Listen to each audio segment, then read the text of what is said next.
Right, hello everybody. I think it's 5 o'clock, so I will start. My name is Elspeth and I'm here today to tell you about a round the world motorbike trip that I did in the early 1980s. I was 23 years old when I left. The reasons for going on my trip I will come on to later. But I basically left in October 1982, and I was away for nearly 2.5 years, and I rode 35,000 miles around the world. And I'm starting actually with this picture, and this photograph was taken right at the end of my trip in 1984. And the reason I'm starting with this is because I owe an awful lot to this picture. When I got back in 1984, absolutely nobody wanted to know about my trip at all. I contacted Bike Press, and they just did not want to know at all. So I basically put all my photographs, my diaries, journals, everything in a cardboard box, which is where they basically stayed for 30 years. And then in 2008, a friend of mine was approached by BMW, and BMW asked Paul to write just a very short article about my trip, which he did, and BMW put it up on their international website. And as part of the article, it included this image, and there was something about this image that seemed to capture people's imagination. And this picture was basically shared, ping-ponged around, blogged, whatever, for the next 4 or 5 years. And my story gradually spread. And I think everybody who saw, or some people, who should I say, who saw this picture, wanted to know who this woman was and what I'd done. And so gradually my story came out. And then in 2014, I was contacted out of the blue by an agent in Hollywood who asked to buy the rights to my story because I wanted to make a film. So I'd gone from nobody wanting to know anything to some Hollywood agent wanting to buy the rights to my story. So I was whisked out to Hollywood and wined and dined, and but I sort of decided, because I hadn't actually looked at any of read any of my diaries for nearly 30 years. I kind of said to Hollywood, thanks, but no thanks. Let me go back. Let me have a look at all my books and my photos, and let me write a book. And then, if you're still interested, then we can take it from there. So then I came back, and in 2014, I started writing my book, and that was published last year. So I owe an awful lot to this picture. I probably would not have got to write my book or been encouraged to write my book, should I say, had I had this picture not sort of managed to inspire and enthuse people. And I was told that this photograph has become an iconic picture, which I found quite hard to believe, until a friend of mine sent me this photograph from TK Maxx in Bristol. And they didn't even ask me. So apparently it was printed by an Italian company. It was made in Holland, and they were selling it all over Europe. And anyway, I sued them and I won. So I kind of wouldn't have minded. All they had to do was ask me, and I would have said yes, but because they didn't ask me. Anyway, so you can no longer buy that. Yeah, well, maybe one day I'll print them on. So how did it all begin? Well, I started riding bikes. It's my first bike I had, which I got in 1977. So I got my license when I was 17. I actually first started riding bikes when I was 16, but I got but that was just sort of off-road. And then I got my first bike when I was 17, and it was a little Yamaha YB100, and it was simply to get around London. It was cheap, it was quick, and it was efficient. And I didn't at that stage, I didn't see myself becoming a great motorcyclist. Not that I am, but I didn't see motorcycling rather becoming such an important part of my life. But after about a year of the 100cc, I was a bit bored of that, so I bought myself a 250, which was a Honda 250, and I had that for about a year. And then after that, I decided to buy my BMW 60/6. And it was really this bike that probably I realised the travelling potential of a motorbike. And I started to do little trips. The first trip I did, I went up to Scotland on my own, then I went around Ireland, then I went around Europe, and then in the summer of 1981, I flew out to Los Angeles and I bought myself an old 75/5 and I rode it from the west coast to the east coast, and then I sold the bike. And I think it was actually on this trip that I got this kind of crazy thought. Wouldn't it be amazing if you could actually ride a motorbike around the world? And I know that now that probably seems slightly daft, but in those days the world seemed a much, much bigger place, and you couldn't get you couldn't find out about anything. So it was really, and I didn't even know whether it was possible to actually ride a bike around the world. So anyway, this sort of crazy thought was in my head. And then it was actually the following year, which was a sort of combination of events that happened to me. At this time, I was doing my first 3 years architecture, so I was studying to become an architect. And so I was just coming to the end of my first three years, and when I was at uni, I met and fell in love with this guy, and he finished our relationship about 3 months before my finals.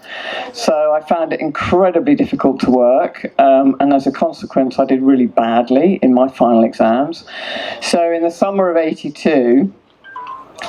I was feeling very depressed, very miserable, and so I had a lousy degree. I was broken-hearted, and I thought, what should I do? And I thought, I know, I'm just going to go and try and ride my bike around the world. So I then got a job in the local pub, which is just behind me, and I worked for 3.5 months. I saved £2,500, which I knew wasn't enough, but I hoped it was enough to get me to either to New Zealand or Australia, which was English-speaking, Commonwealth. Hopefully I could get a job and I could kind of earn money for the next leg. So at the time, I started to write to various bike magazines, trying if I could get some sponsorship, if anybody was interested. And so I sent them a picture of me on my bike, and basically asked whether if I wrote stories I could write back and they could publish and follow my trip around the world. And I got 2 replies. I got one from BMW in Munich, and basically it was a very nice letter, but saying thanks but no thanks. We sort of already know our bikes are the best, and we don't really need anybody to prove that they are. So have a good trip. And then I got this letter, which I got from the only British bike press, which was from Bike Magazine. And I'll read it out, because it says, "Dear Elspeth, Bracken said he'd write this letter, but he can't because his tongue's jammed his typewriter. Julian asks if you've got an 8-foot-tall husband who's also a karate expert. Mike Clement has already formed the Elspeth Beard Appreciation Society and wants to know where in the world you're going to be so he can get there first. Me, I'd like to offer you sponsorship around the world, but I think it would be a waste and a shame for London." And if that wasn't enough to spur me on and make me, I was so angry. I remember getting that letter and I thought, how can they just treat me I was just so angry, and that made me even more determined. I was going to do the trip, and I was going to complete it, and I was going to prove them wrong. So I ignored the letter and I set about preparing my bike. So I bought myself a Haynes manual. I am somebody, I do like to know about my bike. I like to be able to fix it. I like to be able to, certainly to think I can fix it.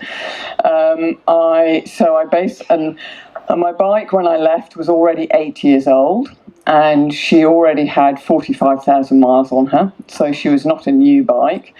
So I basically stripped the heads down, and I replaced all the seals, the gaskets, basically anything I could think of, cables, new battery, obviously new tyres, anything that I could think of that I could replace, I did, and basically prepared her the best I could.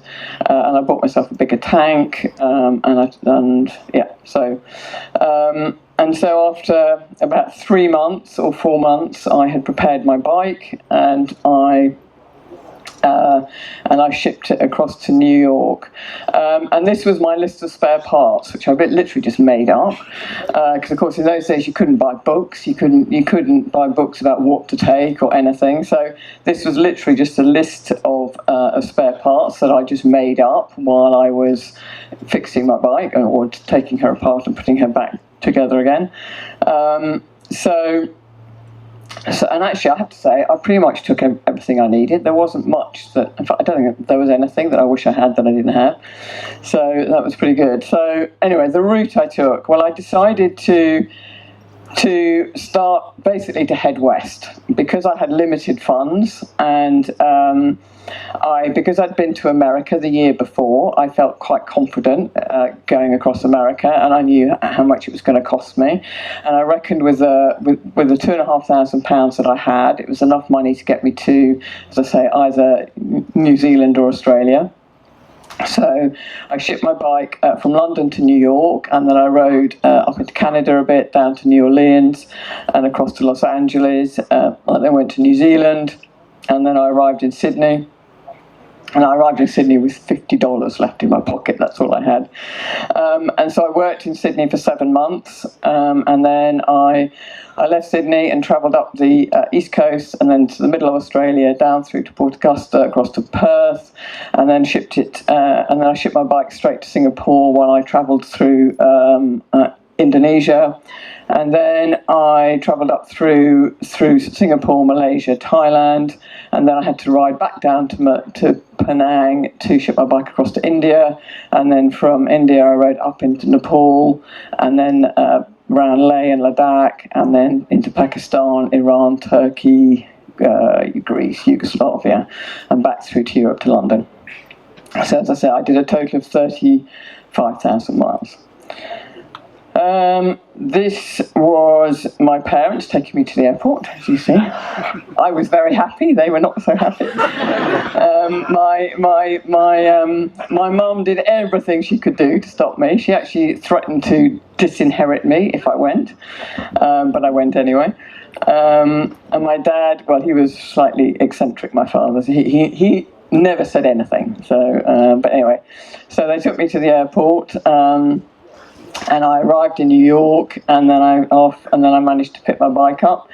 And this picture on this side was my very first day on the road, and that was riding out of New York north up to Canada. And as you can see, I just left. I had these throw-over panniers, which actually I came with yesterday when I arrived. Just throw-over panniers, just a bag on the back and a tank bag, and that was it. And I think, and the gear that I had was also very basic. In those days, you couldn't get bike gear for women. So I just had a leather jacket, jeans, I just wore jeans, and boots. And the boots I had were a size too big, because they were the smallest size you could buy. So I rode around the world with newspaper stuffed in the toes, so I could actually, they didn't fall off. And then I had an old Bell helmet, and that picture there was in New Mexico, white sands. So I managed to get across Australia, and I got there and I worked there for 7 months, and while I was there I lived in a garage which cost me $20 a week, and I lived there with my bike, and I found all that furniture on the streets of Sydney and just made it all, and I managed to save $6,500 in 7 months, which was pretty good, I think. But also when I was in Sydney, I met this extraordinary guy called John Todd. And John he had ridden his bike from Australia to Europe, and he convinced me that I needed to make myself some aluminium panniers. He said, all that soft luggage, it won't do. Everybody will nick all your stuff. If you go to India and the Far East, all that stuff will be stolen. And so he convinced me I needed to make myself some proper aluminium panniers, because, of course, in those days you couldn't buy any of the stuff you can buy now. It just didn't exist. So I spent 3 months in his garage with him, and he basically helped me make this rather large top box and panniers, and so after 3 months I was a very proud owner. It was funny, I never looked at them and thought how ugly they were. I thought I was really, really proud of them. It's hard to believe, looking at that I actually did become an award-winning architect, but I did. But I was very, very proud, and they were good. They were cheap to make. They were light. They were easy to repair, and I could carry a lot of stuff, so they were perfect. And I can remember when I first met John, and I went round to his house, and he was a lovely man, and after we had a cup of tea and everything, and he said, "Would you like to see my bike?" And I said, "Yeah, of course, I'd love to." So we went out to the back of his garden where the garage was, where he kept his bike. And before he turned on the light, he opened the door and he turned round to me and he said, "Appearances don't mean anything to me at all." And then he turned on the light. And that is what he wanted to turn my bike into. So actually, I think I got away pretty lightly. But it really was extraordinary. He had made an aluminium tank. He had welded an aluminium tank bag on the top. He had these aluminium sort of side things welded to his tank. He then had this extraordinary fairing that had all these little compartments, and then he had this whole contraption on the back, which was bigger than my one. So, but anyway, so that was his bike. So I think I did fairly well, just to end up with what I did. But so after 8 months or 7 months, I was ready to leave and start my journey around Australia. And this was my maintenance schedule, which I kept religiously. I was incredibly good about looking after my bike. I knew that if she was going to get me home, I had to be really, really good at looking. And so I changed the oil every 3,000 miles. I checked it every morning. And I kept a record of absolutely everything that I did to my bike and the mileage. And I'm sure it's because of that she did actually manage to get me home. So travelling around Australia, this was in the Northern Territory, and it was funny. Australia, I sort of imagined, was going to be a sort of easy country, riding into the sunset and these beautiful roads, and it was absolute hell. I found it one of the harshest, most difficult countries to travel through.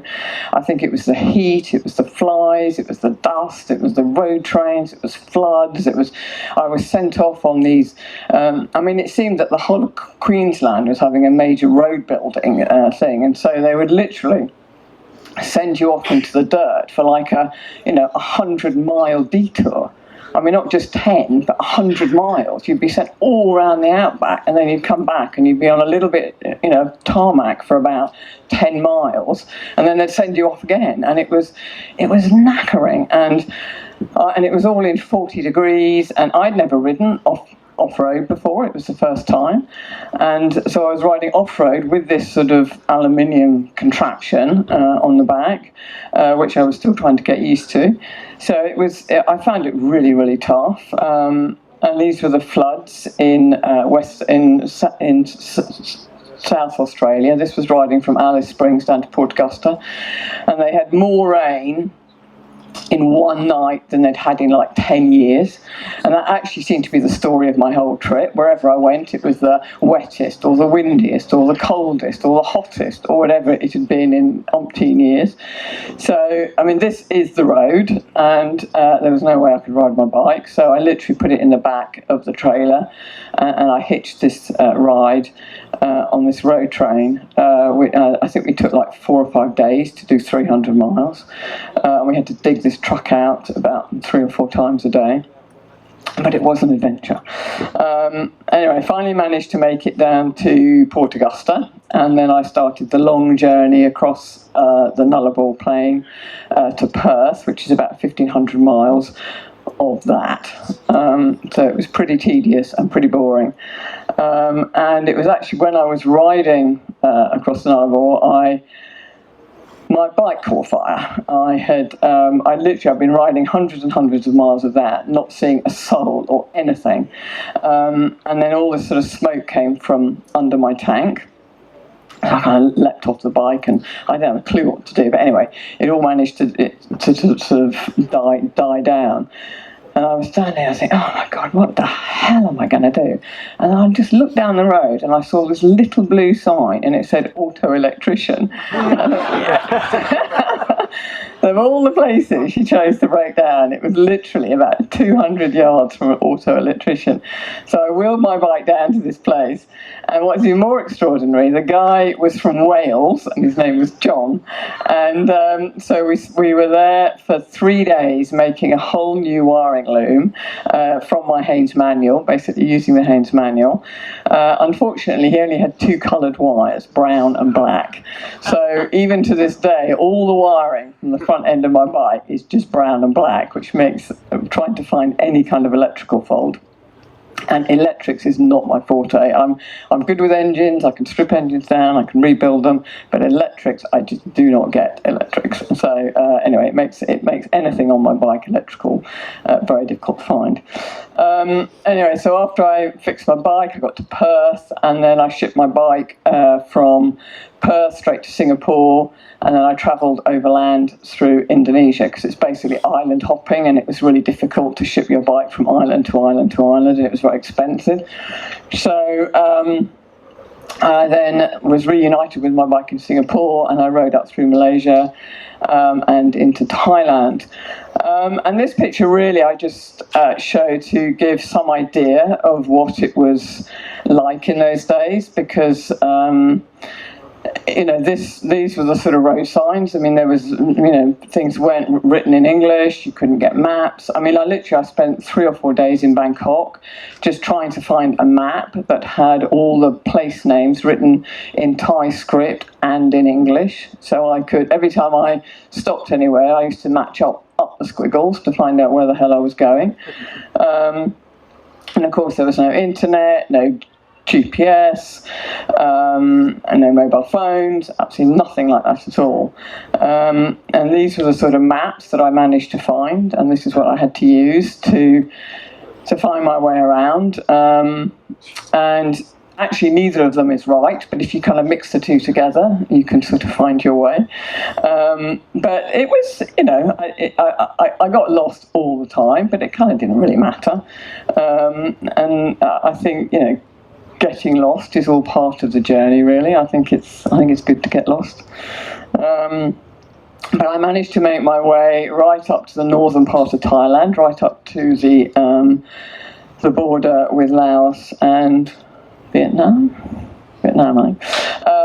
And everybody at the time told me, don't go there, it's really dangerous, bandits in the hills, because there's a lot of poppy growing here, so a lot of drugs, and everybody told me it's really dangerous, no Westerners. And anyway, I kind of decided to ignore that. I had the best time out because the roads were empty, there were no tourists, everybody was really welcoming because everybody had been scared off. So I had the most fantastic time out there. I had no problem at all. So never listen to what you're told. And then I had to ride all the way back. That's why I tried to get through into Burma to get to India, but I couldn't because Burma was closed, and I had to ride all the way back down to Malaysia to ship my bike across to India. And it was when I was riding down, I had my second accident. My first accident actually was in Australia when I car-wheeled the bike, but my second accident was in Thailand when I was riding along and this truck was coming the other way and this dog just shot out from behind the truck, and I didn't even get a chance. I mean, I was straight off. And I slid up the road and I ended up in a ditch. And then and it happened right outside this Thai farm, and so all these people came out and they helped me get my bike out, and I was really badly bruised, and I broke my toe and my hand because I got into the habit of not wearing my gloves, which is not a good thing to do. So my hands were really badly grazed, and I was bruised all over. And so I had to recuperate. So I stayed with this Thai family for about five days, and they were really kind to me. I mean, literally, we all just slept on this floor, the whole family. I just slept with the family, and they didn't speak a word of English, and I didn't speak a word of Thai, but it kind of didn't really matter. But they were very, very kind to me, and they helped me fix my panniers as well, because they were all ripped, and they'd never seen a pot rivet gun before, ever, and because my hands were so badly sore, I couldn't drill or hold a pot rivet gun, so I had to instruct them how to do it, and they just thought it was absolutely amazing, and every time they popped a rivet, they all cheered, so it was the most amazing thing out, which was funny for 15 times, but when you're about 100th time, it was a bit tedious, but they never seemed to get tired of doing it, so anyway, so I was there, and after 5 days, I decided I needed to get going. And on the last day, I went to go and see the mother of the house, who was in the kitchen, and I kind of leant over to say goodbye to her, and I just looked over, and I saw the half-eaten remains of the dog that I'd run over, and I realised what I'd been eating for the last 4 days. But they were really, really, really kind to me. Anyway, then I managed to get the boat across to India, and then I rode up, and then I travelled up to Kathmandu in Nepal, and I actually loved Kathmandu. I loved Nepal. I was actually there for about 3 months. I did a trek. I did the Annapurna circuit for about a month. And I also met my parents in Kathmandu, which was a very strange reunion. I hadn't seen them for 18 months, and my parents' attitude to my trip was slightly bizarre. I think they almost wanted to pretend it wasn't happening, and even the whole time when they came to Kathmandu, they didn't even look at my bike. They didn't want to see it. And I think they just treated my whole trip as if it was just a sort of slight unfortunate blip in my development, and I'd sort of, when I got home, I'd be all right and I'd be normal again, and it was very odd. So they literally just almost pretended as if it wasn't happening. But of course, it was lovely to see them. But so after this was me actually leaving Kathmandu. And one question I do get asked quite a lot is why did you keep on going? I got incredibly ill, and I had numerous accidents. I had to repair myself, repair my bike. But I think what people don't understand sometimes is that in those days, you didn't have the option to leave your bike and fly home. You had to, because they wrote your bike in your passport, you had to exit the country with your motorbike. And in those days, you couldn't really fly bikes. So the only way I was going to get my bike home was to sit on it and ride it home.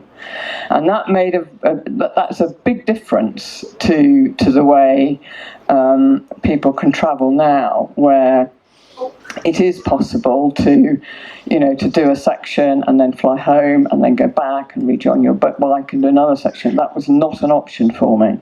I had to keep going, and so if I got ill or if I had an accident, I just had to repair myself, repair my bike, and get back on it and carry on riding. And that made a big difference to the way that I rode as well. I was incredibly careful the way I rode, because the last thing I wanted to do, if I came off and ended up in a ditch, literally nobody knew where I was. I used to phone home once every 3 weeks, So my parents knew it, but of course I didn't have a phone or anything. So literally I could fall off, I could lie in a ditch, and I would just die.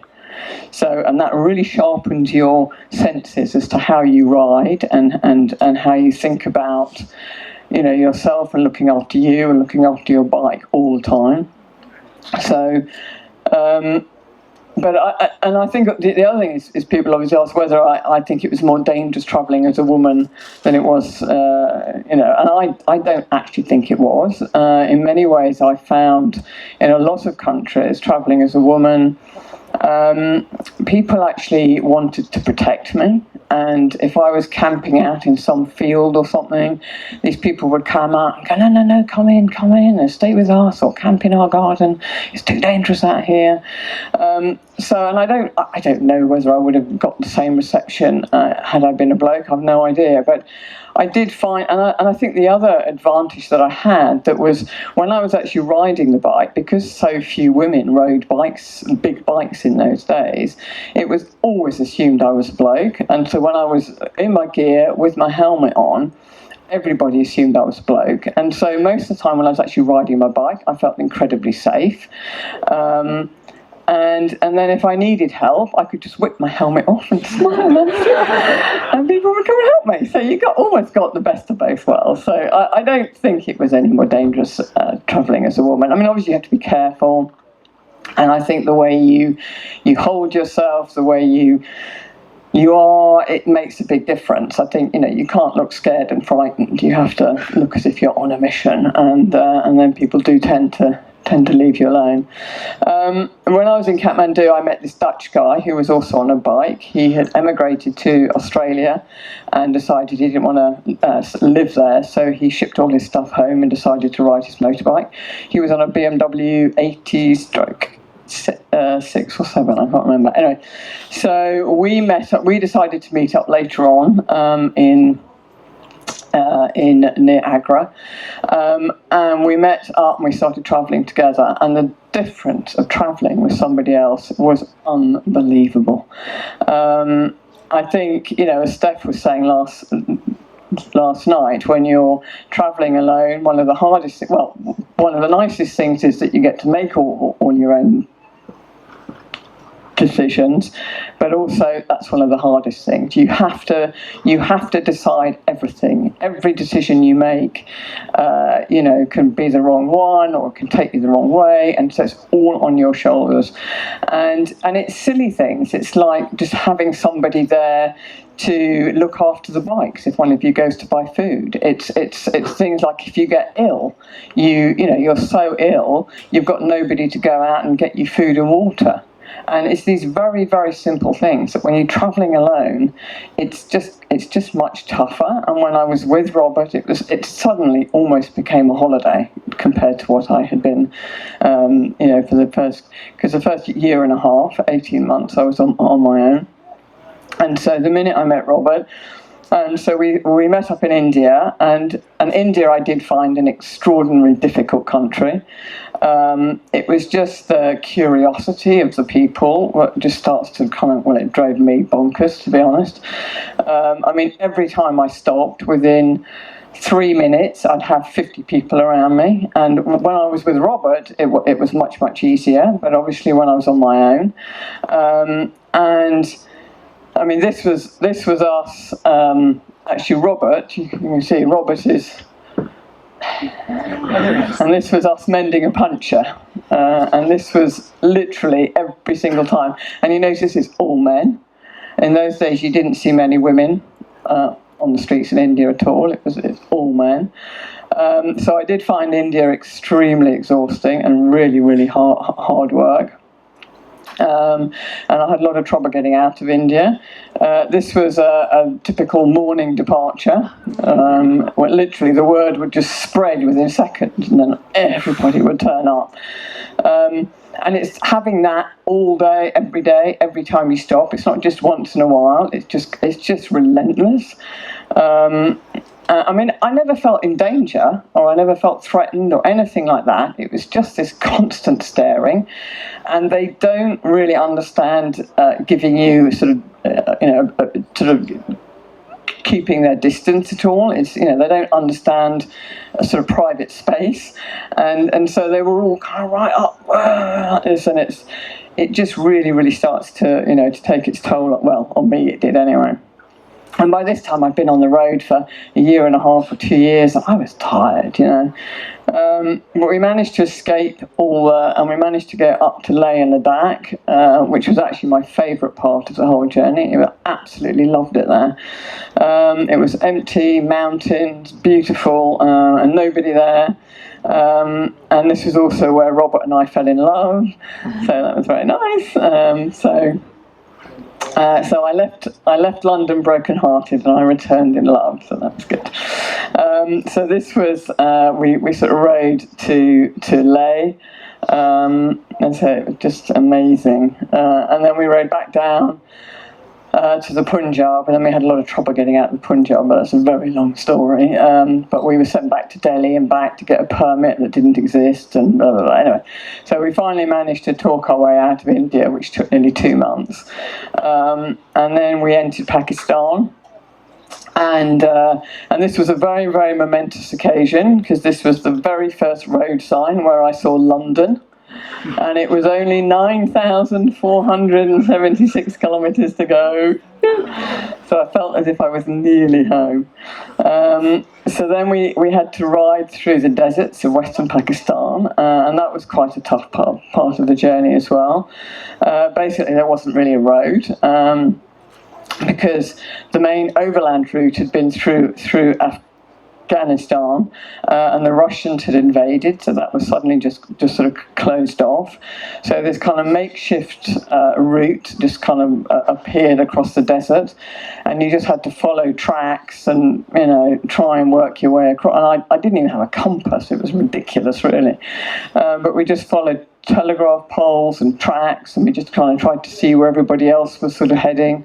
Anyway, we managed to make our way. And get to the border town in Taftan, and we managed to get into Iran. And when I was in Iran, the country was at war with Iraq, and actually Iran was probably the country I was most frightened, not kind of frightened of, but I think it was the country that you just couldn't find out anything about it at all. The Shah had been deposed about 2 years earlier. So the whole country was almost, was just sort of closed off. I did manage to get a visa, which gave me 7 days to get through the country. But the problem that I had was my carnet, which is like a passport for the bike. When I was organising my carnet in Sydney, because you have to put a deposit down, which is the value of the bike, and the amount of the deposit depends on which countries you're taking it to. And the deposit I put down was £1,500, and if I wanted to include Iran, it went up to £4,500, and I just didn't have the money. So when I was in Sydney, I was thinking, well, Iran's such a long way away, I'll worry about it when I get there. So I got to the border with Iran, and it was quite funny, because the carnet in the olden days just literally had the list of countries that it was valid for, just typed on the front of the document. And I kind of showed it to the customs man as if this is perfectly all right, and he looked at it and went like this, and then he kind of looked at me and he looked at a pen on the table, and then he went like that, and then he just tapped the carnet right at the end of all the list of countries, and he looked at the pen again. Can he really be saying this? So anyway, so then I kind of went out and I said to Robert, I think he's telling me just to write Iran onto the list of countries. And Robert said, no. And I said, well, it's worth a try. I mean, what was I going to do? I was completely stuck. So anyway, so I went back in again. And he looked at me again, he looked at the pen, and then he just kind of flicked the pen across the table, and he just turned away. Like that. And then I just wrote Iran really neatly, added it to the list of countries, and then he turned back and he looked at a big smile on his face and stamped it. Off you go. So that was, it just shows, your luck sometimes. But Iran was, because I actually got hepatitis right in the middle of Iran, we were given a 7-day visa to ride the length of the country, and which meant I had to ride about 400 miles a day, and I couldn't really stop, so I had to just keep on going. I was so weak and so tired. And I was ill anyway, and I'd lost a lot of weight. I was down to about 6.5 stone by the time I got home. And Robert literally had to carry me down the stairs, put me on the bike, and sort of push me off every morning. And I just used to ride and just pray that the lights would change, or I didn't have to stop. And there were several times where we stopped for petrol, and I tried to put my feet down to hold the bike, and I just toppled over because I just didn't have the strength in my legs to hold the bike. I mean, thank God I was with Robert. I don't know what I would have done. But anyway, we managed to get through Iran. We overstayed the visa by a day and nearly got put in prison, but that was a whole other story. And then we managed to get out into eastern Turkey, where I sort of recuperated for a couple of weeks. I didn't get to hospital or anything. I just kind of drank lots of water and stayed in bed for 2 weeks. And then we travelled through Turkey and then into Greece and Yugoslavia and back to London. So I got back to London at the end of '84. And when I got back, I found it incredibly difficult to readjust. I was so depressed. I found, nobody really wanted to know or hear about what I'd done. Even my family didn't want to know. Nobody really understood. And I think, now it's much easier because there are sort of events like this where you can come and meet like-minded people. You can meet other people who have done overland trips. Well, in those days, there just wasn't anybody. So I had absolutely nobody to talk to. The only person I had in the world who actually understood what I had been through was Robert, and he was in Holland. So I went through a really, really, literally, I think I locked myself in a basement for about 3 or 4 months and just didn't see anybody or talk to anybody. And then this was my bike when I got back. So after about 6 months, I decided to wheel my bike out of the garage, and it was really just to give myself something to do. I decided to completely strip her down and rebuild her, as she had been so good to me. I decided she deserved a complete overhaul, so I literally stripped her down. I took all the engine, and actually it didn't need that much doing to it. I mean, all obviously seals and gaskets and all that kind of stuff, and I did the valves and the guides, piston rings, but that was kind of about it, which wasn't bad really. And that was taking the final bit of electrics out, which, but anyway, so I did manage to finally put her back together again, and as you see, she's here today, and I rode her here yesterday. So after I'd done that, I struggled, but I went back to finish off my architecture, which was really very hard for me to do. And then before I finished my architecture, I was desperate for another project, another challenge. So I decided to buy myself a water tower. So this was a 130-foot high water tower, which hadn't been used for 20 years, and it was being sold by the Water Board. And it didn't have any planning or listed building consent. And I remember I phoned up, because I had to buy it at auction, and I phoned up the planners before I bought it, and they literally said we would never give planning to turn that into a house because of all the fire and means of escape and overlooking. It was all these millions of problems and in those days, not many water towers, if any, had been converted of this height. So anyway, I decided to ignore all of that. That was something I learnt on my trip. There's never a problem you can't solve. So I went and I bought it at auction. And then I spent the next year and a half fighting the local council. And I had to go to appeal, and I won on appeal. So then I started the 7-year process of converting it into my home. This was the 4th floor, and literally when you went in there, you could stand on the ground floor and look 80 foot up to the base of the tank. And then, so that was, and I did a lot of the building work myself, which actually I think is a very good thing for architects to do. I think it gives you a whole different sort of perspective on builders and buildability of things, and what is possible to build and what isn't. And it's also very, very useful when you get builders saying, "Oh no, you can't do that," and you go, "Yeah, I think you can," because you've done it and you know what can be done and what can't be done. So it makes you a very practical architect, which I think is a very useful skill, and I think a lot of architects aren't very practical at all. So this was me re-screeding the roof, so literally it took me, I think after 3 years I had a waterproof shell, and then I started working on the inside of it. So this was the tank room. That's my living room now, and that's the finished tower, and that's my kitchen on the 4th floor. And then I've got 3 bedrooms, one on each floor, 1st, 2nd and 3rd floor. And there's the tower, which is about 30 miles from London. And I love living there. It's brilliant, I really do. It's like, it's odd, but it's a very private space, and I feel incredibly safe when I'm in the tower. And yeah, it's great, it's really good. So I've done lots of travelling since. I've never really stopped travelling. I've been to Tibet twice. I went there in 93, and again on an Enfield from Kathmandu to Lhasa in 98. I've been to Peru. I've been to other bits of South America. I've been to Africa. I got my pilot's license in 92, and I flew around Australia.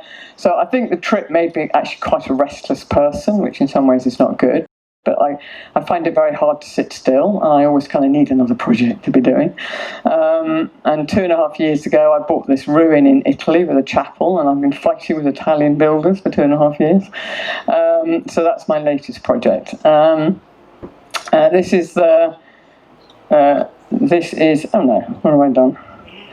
This is the bike I ride now. I've got a Paris-Dakar GS Basic, which is my everyday bike. I think of it as a modern bike, but it's actually 20 years old.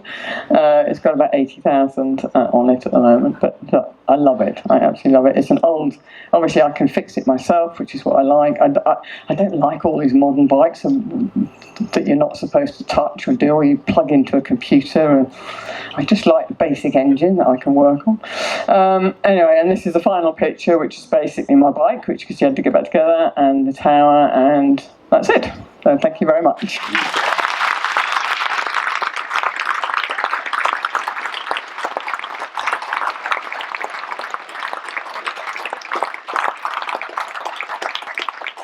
And I've actually got a very short 4-minute film, which that's the right one, which was made by a company called Culture Trip, and they wanted to interview me, just to film the interview. And then after they'd done that, they said, well, actually what we'd really like to do is do an animated film. So right, okay, so anyway, so they did this animated film, which I think is really, really funny, because they've given me legs, which is literally up to here, but it's really, so hang on.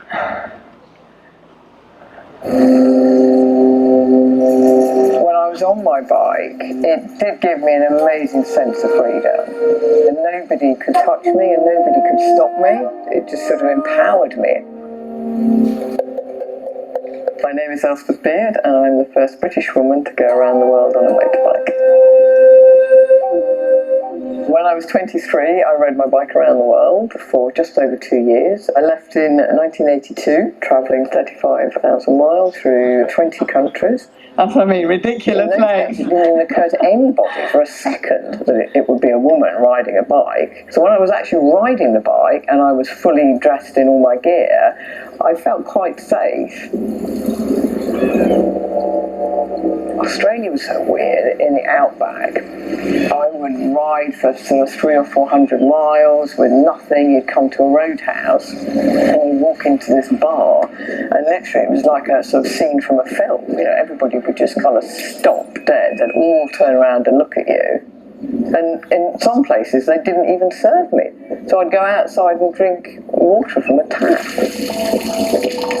I did find the whole trip quite isolating, and I got incredibly lonely.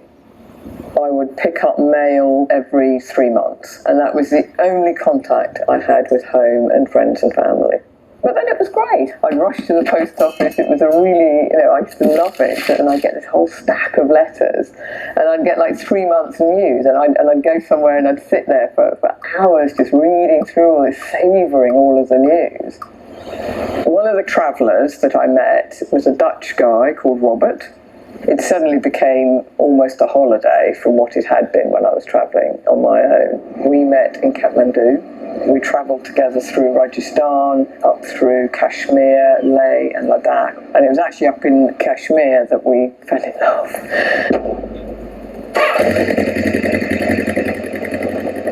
Iran was at war with Iraq. There were lots of tanks and soldiers, and there were roadblocks every 50 or 100 miles.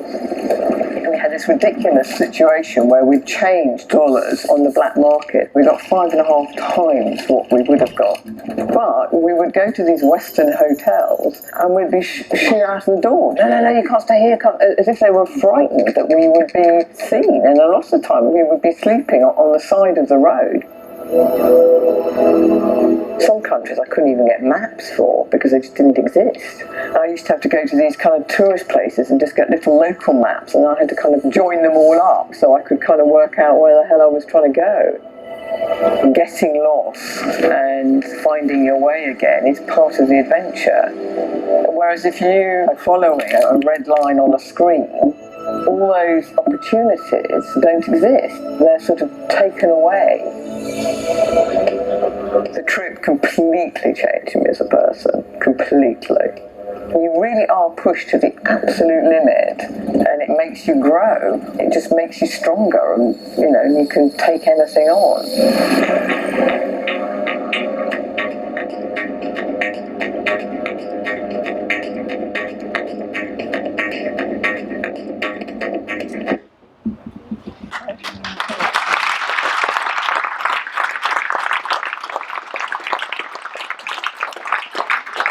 Anybody got any questions? Yes. Are there plans for more filming? What, to make a film? Your road trips you do now. Sorry, the road trips? The trips that you've done since then, is there any plans to put together? Well, when I finish this place in Italy, I'd quite like to run kind of tours from the house in Italy, and I'd quite like to run some sort of all female tours as well, which I think is quite nice to do. But keep them quite small and bespoke, sort of 5 or 6 people. I don't like kind of big groups of people. So I'd like to do that. I mean, I do. I was talking to Ants, who is still here. No, she's still there. About going to. You have to Tajikistan next June or September. So that's probably my next trip. I'd like to do that with Ants, so that would be good. And I don't know. I'm just doing lots of other things. I've got to do a book tour in America in November and stuff. So I'm just really, really busy because I've still got my practice, which I'm running full time. So it's trying to fit everything else in is quite difficult to do. But so, anything else? Yes. Did you ever send Dave Calderwood from Bike Magazine a postcard from your travel? I did not, but I tell you what, he sent me a message last year on Messenger, And he actually apologised. Yes. And the best thing is that letter now is all over the internet. And Dave Calderwood has been like he was editor of Bike Magazine then. He's been editors of loads of other stuff. He's written loads of bike stuff. But actually, the thing he's probably most well known for now is that letter. So good, isn't it? All you got to do is be patient in life, and it all just comes back to get you. So good. So he did actually. Well, he actually said it's a sort of apology. He said, "I don't really remember writing the letter, but if I did, then I'm sorry." And I'm going, "Well, I've got it here. I've still got the original that he wrote." But anyway, so it's quite funny. But I didn't send him a postcard. But I did contact Bike Magazine. I think when I got back from my trip, and I said, "Right, I've done it." And so I kind of reeled all the list of countries that I'd been to, and they went, "It's not really a round the world trip, is it?" And I went, "Really?" They said, "Well, you didn't go to South America." And I went, "Oh, okay, all right, sorry. Fine now." And that's it. So, anyway. Exactly. But anyway. They're lost. Yeah. Well, it's all time. You just have to be patient in life. Patience is a very good virtue in life.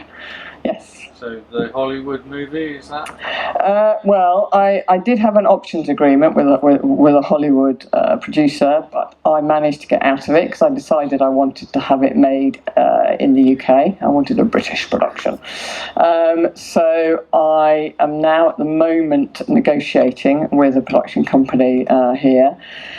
But the problem is they send you the options agreement and they just want everything for nothing, and you just got to literally sign your life away. And because I'm an architect, I'm a bit of a detail person, and so I read every single line of the contract, and so I keep sending it back with no, don't agree with this, no, can't have that, and they send it back, and so we've done this ping pong about 20 times, so I don't know. But I'm not going to sign it unless I'm happy with it. So that's where we're at with that.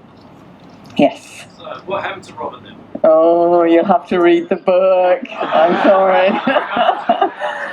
No, it's too complicated. But it's very sad, actually, right at the very end. Yeah. But, yeah, it was just different when we were on the road. Our kind of relationship made sense. It kind of worked, and I really felt as if I'd found my kind of soulmate, and I came back so much in love. And then somehow, when all the kind of trials and the survival had been taken away, and we were just kind of home, and all that was gone, it was just different. So, I won't say any more than that. But yeah, anything else? Okay, thank you very much.